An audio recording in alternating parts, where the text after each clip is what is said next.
très adroit de loin, les Lakers ont mis fin à la série de 3 victoires des Pistons, 113-93, au Staples Center mardi.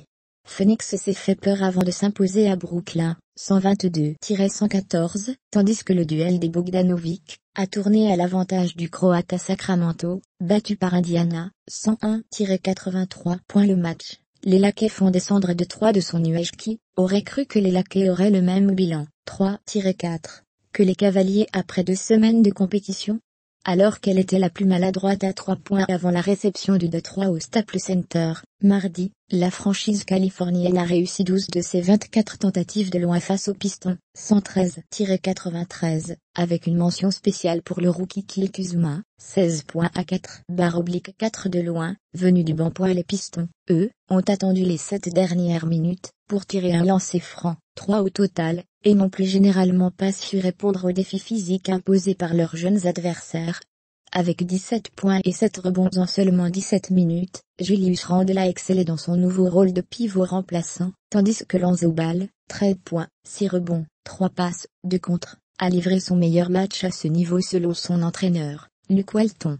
Detroit restait sur 3 victoires de suite face à des équipes de la conférence Ouest, dont une contre le champion en titre, Golden State, 115-107, dimanche. Le joueur, Devin Booker relance. Les Saints. On n'attendra encore pas de miracle de Phoenix cette saison, les jeunes Saints rayonnent depuis le licenciement d'Earl Watson, et la nomination de Joe Triano au poste d'entraîneur. Mardi, le Canadien a vécu sa 3e victoire en 4 matchs sur le banc de l'équipe, battu pour la première fois sous ses ordres par Portland, 114-107. Samedi, face à Brooklyn, 122-114, Devin Booker a réussi son 2e match de la saison, et de suite, à plus de 30 points, 32 au total, à 11/22, ajoutant 7 rebonds et 4 passes à sa ligne de statistiques. Phoenix pensait sans doute avoir partie gagnée au milieu du 3e quart-temps, 83-65, 30e, mais les Nets n'ont pas abdiqué, effacé leur retard et même pris 8 points d'avance sur un tir de Ronda Holly Jefferson, 106-98, à moins de 7 minutes du terme.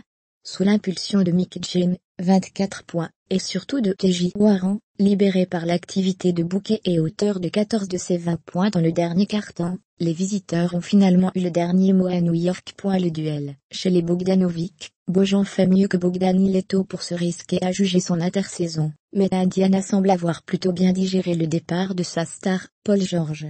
2 jours après s'être offert les Spurs, 97-94, à domicile, les Pacers ont enfoncé les Kings du rookie De'Aaron Fox, 18 points, dans la crise, 101-83, limitant leurs adversaires à 30 points à la mi-temps, 55-30. Domantas Sabonis a de nouveau été très en vue, 12 points, 16 rebonds, 5 passes, c'est le scoreur croate Bojan Bogdanovic, qui a terminé meilleur marqueur de son équipe, 17 points. En face, son homonyme serbe Bogdan Bogdanovic, leader de la Serbie à l'Euro, mais encore novice en NBA, a été moins en vue malgré un temps de jeu important, 7 points, 2 rebonds et 2 passes en 28 minutes. Sacramento n'a gagné qu'un match cette saison et pointe à l'avant-dernière place de la conférence Ouest. Indiana est 8e à l'Est.